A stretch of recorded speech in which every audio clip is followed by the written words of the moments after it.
ഈശോമിശിഹായ്ക്ക് സ്തുതിയായിരിക്കട്ടെ. ഉൽപ്പത്തി പുസ്തകം ദൈവം മനുഷ്യ ബന്ധത്തിൻ്റെ ചരിത്രത്തിലെ 2 വ്യത്യസ്ത കാലഘട്ടങ്ങളെ സംക്ഷിപ്തമായി അവതരിപ്പിക്കുന്നു. BC 19-ാം നൂറ്റാണ്ടിൽ സംഭവിച്ചെന്ന് കരുതപ്പെടുന്ന അബ്രാഹത്തിൻ്റെ വിളിയിലാണ് ബൈബിളിലെ രക്ഷാചരിത്രത്തിൻ്റെ ആരംഭം.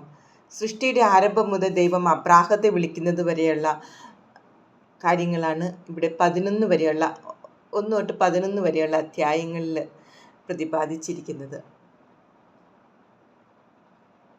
12-ാമത്തെ അധ്യായത്തിലാണ് അബ്രാഹത്തെ വിളിക്കുന്നതായി നമ്മൾ കാണുന്നത്. അത് തൊട്ടാണ് നമുക്ക് ചരിത്രമായിട്ട് നമ്മൾ അത് കാണാൻ സാധിക്കുന്നത്. അബ്രാഹം കാനാനിലെത്തുന്നതും മുതൽ അബ്രാഹം, ഇസഹാക്ക്, യാക്കോബ്, ജോസഫ്, അതായത് പൂർവ്വപിതാക്കന്മാരുടെ ഒരു ചരിത്രമാണ് ഉൽപ്പത്തിയിൽ കാണുന്നത്.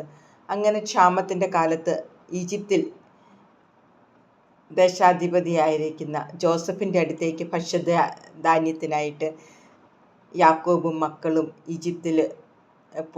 ഈജിപ്തിലെത്തുന്നതും യാക്കോബിൻ്റെയും ജോസഫിൻ്റെയും മരണമൊക്കെയാണ് ഇവിടെ പ്രതിപാദിക്കുന്നത്. ഒരു ഏകദേശം 150-200 വർഷത്തെ ചരിത്രം, പൂർവ്വപിതാക്കന്മാരുടെ ചരിത്രമാണ് ഉൽപ്പത്തിയുടെ പുസ്തകത്തിൽ നമുക്ക് കാണാൻ സാധിക്കുന്നത്.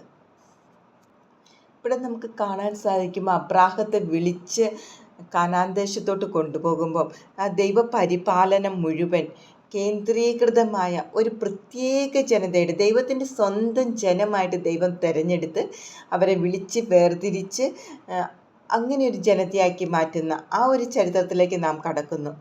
എന്നാൽ ദൈവം മറ്റു ജനതകളെ ഉപേക്ഷിക്കുകയല്ല, വിശ്വസ്തമായ ഒരു ചെറിയ ഗണത്തിലൂടെ സാർവത്രികമായ ഒരു രക്ഷാപദ്ധതിക്ക് അവിടെ രൂപം കൊടുക്കുകയാണ് ദൈവം ചെയ്യുന്നത്. അബ്രാഹത്തോട് ദൈവം വാഗ്ദാനം ചെയ്യുന്നുണ്ട്, നിന്നിലൂടെ ഭൂമുഖത്തെ വംശങ്ങളെല്ലാം അനുഗ്രഹീതമാകും. ഉൽപ്പത്തിയുടെ പുസ്തകം 12-ാം അധ്യായം 3.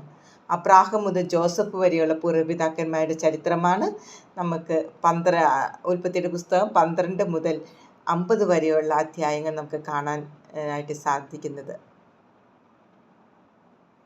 Praise the Lord.